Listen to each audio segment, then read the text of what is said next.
welcome to Checkpoint on this Sunday, the 11th day of June 2017. My name is Sophia Wanuna, standing in for Yvonne Okwara Matole. Our sign language interpreter tonight is William Silla.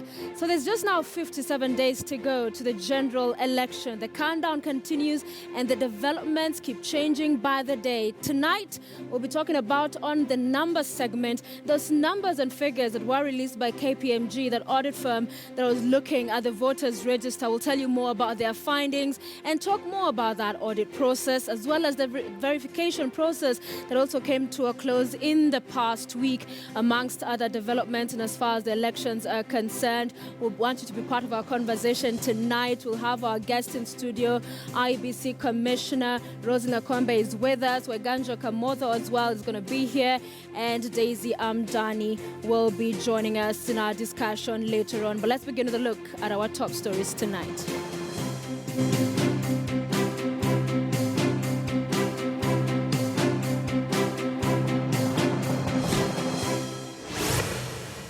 Mimi situkani mtu.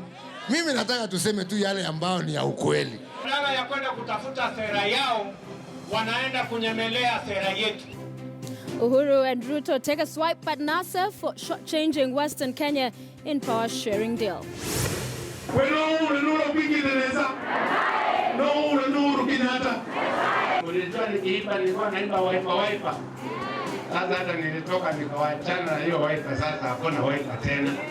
Musila and Nyanza now publicly campaign for Uhuru and Ukambani after ditching the Wiper party.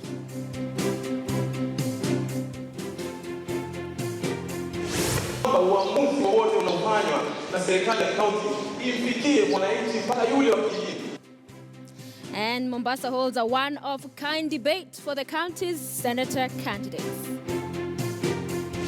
Kwa tunaenda kwa duka, sipati unga. Na ni kama kila siku ukienda wanakuambia hakuna unga. Hata ni afadhali turudishiwe ile unga tulikuwa tunauziwa 160 sababu hatukuwa tunasumbuliwa naye. Also tonight, retailers taking advantage of Kenyans by attaching conditions for the purchase of unga.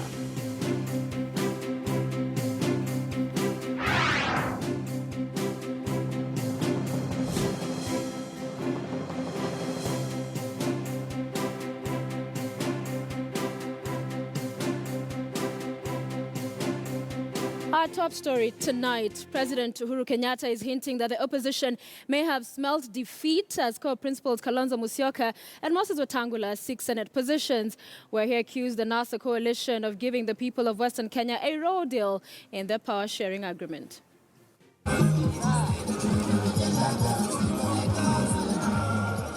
It was a show of might as Jubilee leaders marshaled perhaps one of the biggest crowds to be witnessed in Bungoma County as they arrived to sell their policies to the locals.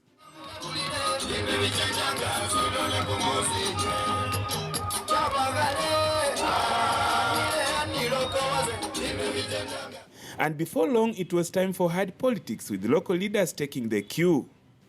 Tumetembea na wewe na ile miradi uliagiza yote, Mheshimiwa Rais, inaendelea. Kibabi University wako na charter, tunakushukuru, wewe ndiye chancellor. Barabara ya kutoka Kyele Lwahaha inaendelea licha ya kwamba tunataka contractor asonge mbele. Musikoma kwenda Mungati, Mheshimiwa Rais, wanaweka lami, wameweka 5 kilometers. Barabara ya Kapsokwanyi kwenda Kopsiro Chepkube pia inawekwa. Kuna watu wanaeneza porojo ya kwamba ukiona Musalia pale, ukiona Weta pale, hapo ndio watu wa Western wako hapo. Tunataka vijulikane leo hii ya kwamba hawa viongozi wote ambao wamesimama hapa wanawakilisha sauti ya magharibi mwa Kenya. Mwaka wa 2007 akapiga miss. Mwaka wa 2013 akapiga miss.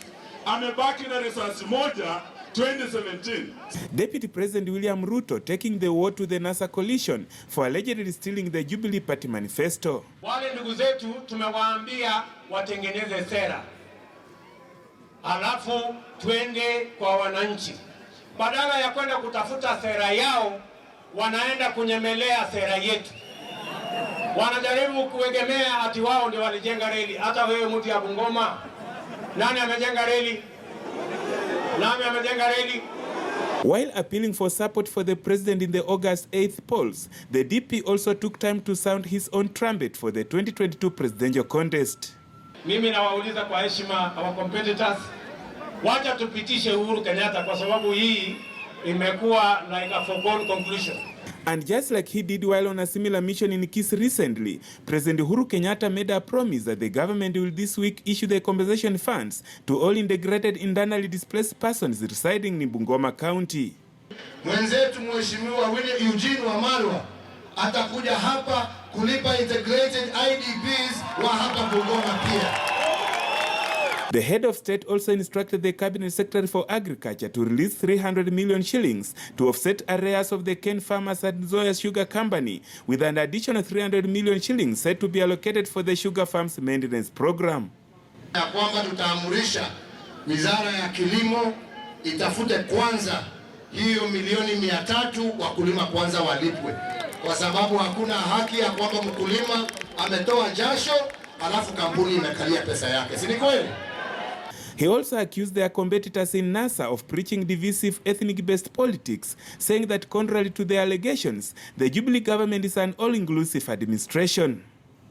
Tuko na mama ambaye ndio mkubwa wa majeshi ya Kenya, waziri wa ulinzi. Mama ambaye ametoka Siaya, Bondo, jirani ya Raila mwenyewe. Jameni, huyo ni Mgikuyu. The Jubilee Brigade has completed another tour of Bungoma County, whereby apart from President Uhuru Kenyatta pledging 300 million to Nzoia Sugar Company to pay its farmers, Deputy President William Ruto has rapped the opposition for copying the Jubilee manifesto. Robert Wanyonyi, KTN News in Bungoma County. And Wiper leader Kalonzo Musyoka may have suffered a blow after his close ally Francis Nyanze and former Wiper chairman David Musila announced their support of Uhuru's Kenyatta's track record. The two leaders who were speaking in Nyanze's Kitui West constituency asked voters not to vote for leaders along party lines. It was the statement by Kitui West MP Francis Nyanze that Wiper leader Kalonzo Musyoka could walk out of NASA if he is not picked as the flag bearer that may have signaled an internal dispute within the Wiper party. It will be a very difficult task to convince the Kamba nation to play the second fiddle when they played that in 2013. More was to follow after Wiper chairman David Musila lost the party's Kitui gubernatorial ticket in controversial circumstances to Kitui Governor Julius Malombe. Kuna kutoelewana kati yangu na kiongozi wa chama. Musila resigned as Wiper chairman to contest the Kitui gubernatorial seat as an independent candidate. Now Nyenze and Musila are singing a different tune, praising the Jubilee government's track record.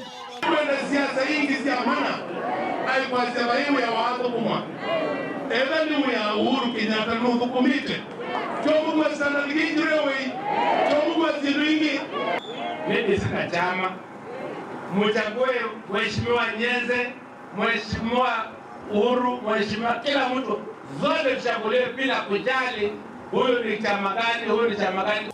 The Machakos gubernatorial aspirant Wavinya Ndeti has dismissed the two leaders. Hawa watu naona tu wanatumiwa kudestabilize Ukambani. Na Wakamba nawaambia tukue, let us be stable as a community. Tukue stable kama community, tusikubali kudestabiliziwa. Kalonzo last month indicated he had not accepted Musila's resignation as party chairman. Hiyo barua ya Musila nilikataa kuiandikia, niseme I have even acknowledged receipt because it is obvious. Akipata kuwa governor independent, of course at that time tuta accept. Lakini asipopata, he will have to come back and be the chairman of Wiper mpaka 2022 tumalize mambo yale yamebaki. But with Kalonzo's close ally Nyenze and Musila shifting allegiance, all indications are that all is still not well within the party. And Kalonzo will have some work to do to put his house in order. Rita Tinina, KTN News. Over 11 members of parliament from central Kenya who lost in the recent Jubilee party primaries have teamed up to form a group known as Uhuru to Express. Led by Bungoma Member of Parliament Jamlek Kamau and Othaya MP Mary Wamboi, the leaders toured Nyeri County in a vote-hunting mission to ensure President Kenyatta and his deputy Ruto are re-elected in the August general election. Na nikasema mimi sitagojea nione serikali ya Uhuru Kenyatta ikianguka kama nimeangalia na macho, lazima nifanye kitu.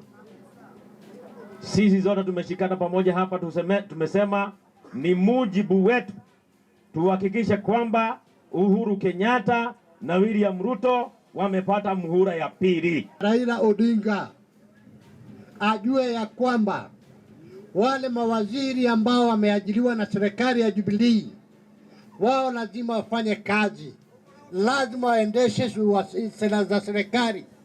Mwangi Kionjori pale popote anaenda lazima asifu serikali na aseme yale serikali imemfanyia. Raila Amolo Odinga amepanga kwamba akiingia, jambo ya kwanza ambaye atafanya ni kufufua kesi ya ICC ya Uhuru na Ruto. Lakini nataka kumwambia hiyo ni ndoto ambaye haitawezekana.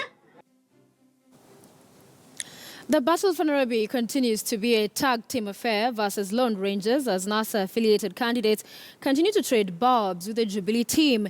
On the other hand, the Jubilee trio of Sonko, Sakaja and Shebesh have stated that independent candidate Peter Kenneth is better off joining them than playing the role of a spoiler.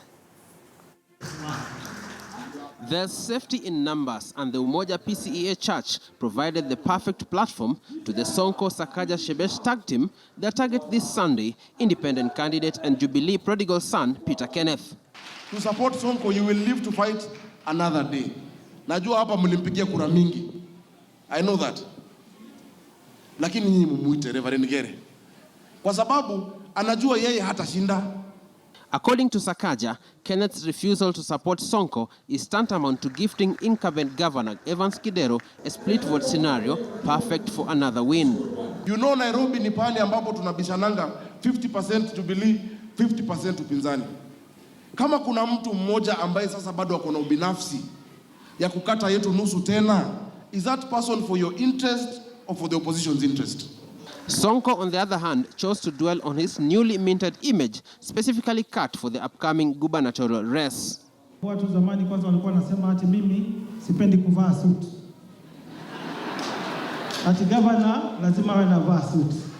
Kwa hivyo siku hizi mimi navaa suit. On the other hand, Peter Kenneth, the subject of much of the Jubilee onslaught, was launching a peace run at Uhuru Gardens, insisting his family in the race. As a candidate for Nairobi governorship, I pledge, I promise to maintain peace throughout the campaign and after the campaigns. Meanwhile, sitting Nairobi Governor Evans Kidero was also at a church function in Karen. His subject matter, the IEBC register cleanup. So we've lost at least 300,000 voters in Nairobi alone. So I was surprised to see that in the cleaning of register nationally, they can only capture about 92,000 people. Kidero also touched on a matter he feels needs urgent attention in the city. We know the problems of drugs in Nairobi. I think more needs to be done, not only to stop drugs coming in, and some of these drugs are brought in by people who are in position. Kidero is so scared, he doesn't know what to do. In his wildest imagination, Kidero did not expect Senator Sonko to be the governor candidate for Jubilee. Something in his mind kept telling him it will not be him, so he was not prepared. Many observers regard the city as a battleground zone, and the fight between NASA and Jubilee seems to be heating up, with the presence of independent candidates likely to murky the waters and numbers for 2017. Mark Namaswa, KTN News. From Nairobi, let's take you now to Kakamega County, which is seen as one of the political hotspots in this year's election as the gubernatorial race tests the strength of two key political parties, with incumbent Governor Wycliffe Oparanya facing Senator Boni Halwale. Here is Chris Tyree with more details. Kakamega County has been the political hotbed of Western Kenya politics, and as such, It has attracted immense political interest from both the opposition and the ruling Jubilee party. At stake is the 510,631 registered voters in the county, which stands the highest out of the other 4 counties in the region. However, focus will be on the gubernatorial race that has attracted 6 candidates. They are the incumbent Wycliffe Oparanya on an ODM ticket, current Senator Boni Khalwale on a Ford Kenya ticket, Michael Osundwa on an ANC ticket, Mabel Mwiruli on a Jubilee ticket, Suleiman Sumba on a KANU ticket, and Robinson Abuyeka, who is independent. The contest has narrowed down to a 2-horse race between the incumbent Oparanya and Boni Khalwale. The voters of Kakamega, I think as a governor, I've tried my best. I've laid the proper foundation for the development of this county. As I aspire to be your governor, I will not steal from you. Mheshimiwa Oparanya, relax. We will deal with each other. I am going to deal with you. You have absolutely no chance against me. Governor Oparanya has been on the warpath with Senator Khalwale, especially when it comes to accountability issues. He, however, hopes to anchor his re-election campaign on his development record in the last 4 years, albeit shrouded in corruption allegations. I promise before you that I have fought against corruption in this country. I fought Kimunya, he went. I fought Ruto, Raila sacked him. I fought the governor of Embu, Senate removed him. There's a lot of problem in this county in terms of financial accountability. And I urge all leaders that if you are handling public funds, you must be accountable. Even the president is accountable. I have plans, many good plans, and building on what I have done in these first 5 years, I'm very optimistic that Kakamega County will grow beyond other 46 counties. However, according to political analyst Ben Wakoli, it is too early to tell who will trounce the other, as politics is a game of numbers, and they both have the numbers. We have the Butere Mumias, the larger Butere Mumias, the former Butere Mumias district, which is mainly under Oparanya, because they feel Oparanya is their own, and their voting patterns might be different from other constituencies. Khalwale's stronghold is in Shinyalu, Ikolomani, and some parts of Malava, because he has his running mate from Malava, Logari, and Lukuyani. So then Lurambi constituency might be, Lurambi and Navaholo might be swing votes for the both candidates. The region is an agricultural area, with most of the farmers depending on sugar plantations. And the locals insist they want a governor who will subsidize farm inputs and machinery to cut down on the cost of cane growing and thus increase their profits. Natarajia governor mwenye ataingia mpya atujengee kiwanda ya mahindi, sababu Kakamega County kuna mahindi yanapandwa. So tusisumbukane tena wakati mwingine kutafuta unga kwa supermarket kama dawa. Nataka awe governor ambaye ataleta mabadiliko tuweze kupata industry Kakamega. Vijana wengi wanatoka shuleni wanaenda kwa bodaboda. Tunataka watoke shuleni wakienda kufanya kazi kwa factory.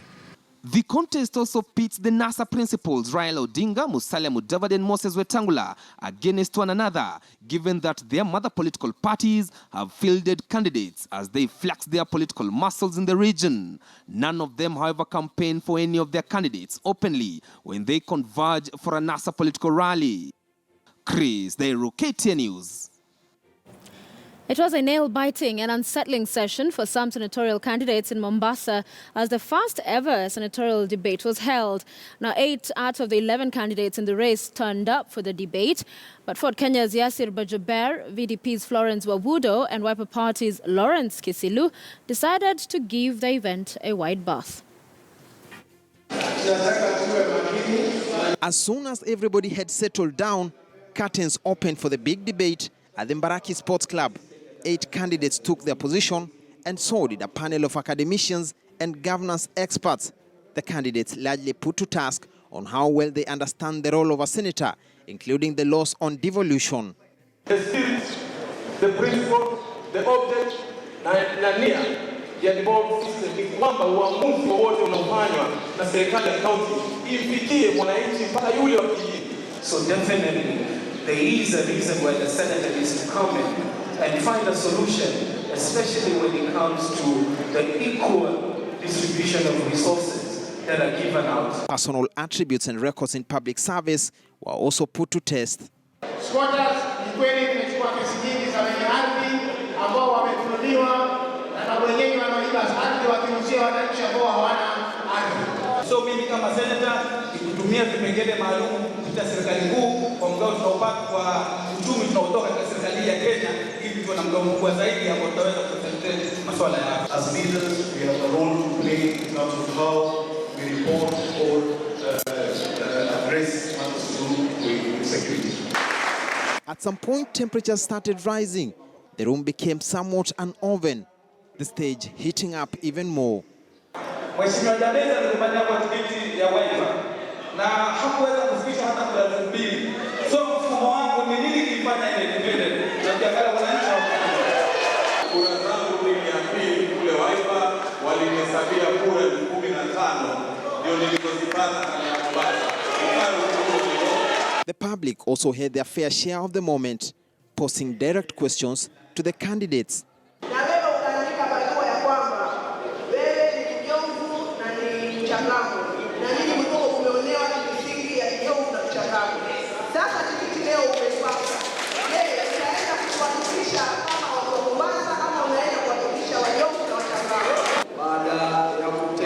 Tournament sisi tukacheza tournament alafu ukatoroka na zawadi zetu baada ya sarai kuja.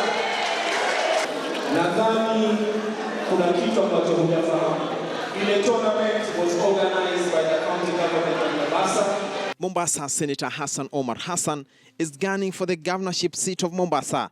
This then makes an open ground for the Mombasa residents to have their second senator. Some pundits agree that debates of this ilk may well play a major role in helping electorates to make informed decisions ahead of the August polls.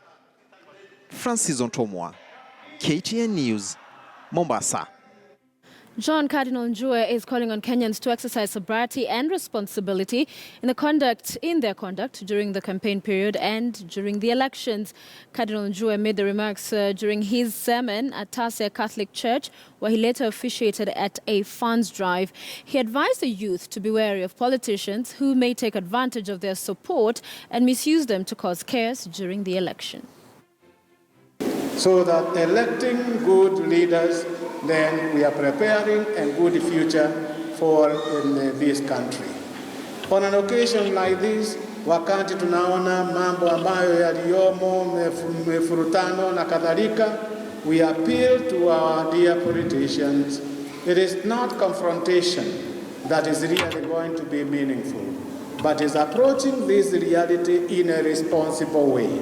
Na pia tumejaribu kufanya kitu kimoja, kujaribu kuanzisha a small company for our youth, so that youth hawawezi kutumiwa na wasiasa wabaya, at least wawe something ya kujisukuma nayo na badala ya kuwa involved in fujo ama something like this. We also have CJPC, which goes out to tell our neighbors on what is really happening to keep the peace during this time of elections. And you know, as a church, we don't identify with any political party. We are all one. I haven't seen it.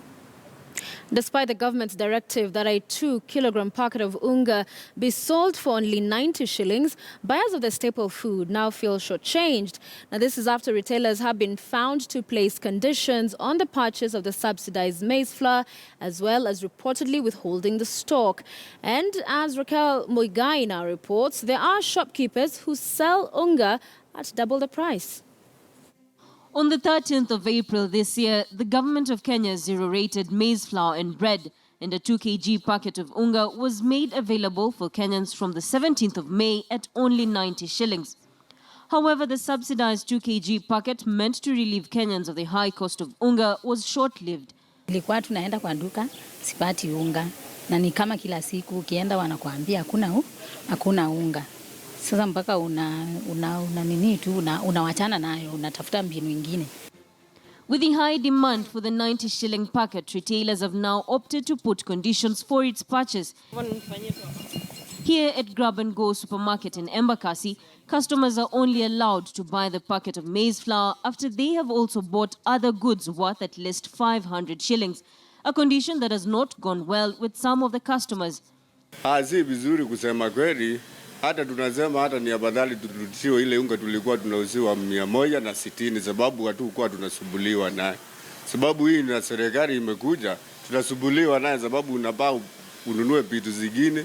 Sasa utaenda kushopu unga, ushopu mzere na wewe ulikuwa unahitaji unga. Binadamu mahali imefikia, maisha mahali imefikia, kuna watu wako na familia.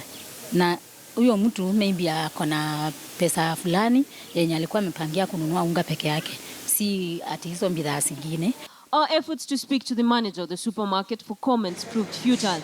However, one of the supermarket attendants was willing to speak to us. Hii unga hata haina faida. Kiangalia kwa wale ambao wako na pesa, unajua si watu wote wa level moja. Kuna wale wa kiwango cha chini wanataabika sana, hata wananungunika sana. Lakini wale wengine wanajaribu kununua. The situation has led to many opting to go without a meal of ugali, a favorite meal among a majority of Kenyans. Watuletee unga kani hii anaindi itoshee kila mmoja. La sivyo watulishie maisha fenye ilikuwa. Sababu saa hii imekuwa ngumu. Ni Kenyans wabadilishe diet yao. Si lazima wakule ugali. Watu warudi mashambani, wapande mandizi, waru, ndoma, vitu kama sweet potatoes. Diposa si lazima uende kwa duka ukanunue unga. At the moment, Kenyans will have to look for alternatives as the supply of the cheap unga is way below its demand. Raquel Muigai, KTN News. You're watching Checkpoint here on KTN News. We thank you so much for staying with us. We want to take a break, but don't forget that we'll discuss IEBC's preparedness for the general election. Our panelists tonight are constitutional lawyer Kamoda Waiganjo, Daisy Amdani of the National Women's Steering Committee, and IEBC Commissioner Dr. Roslyn Akombe. So join us for this discussion on the second part of this live broadcast, which comes very shortly. Stay with us.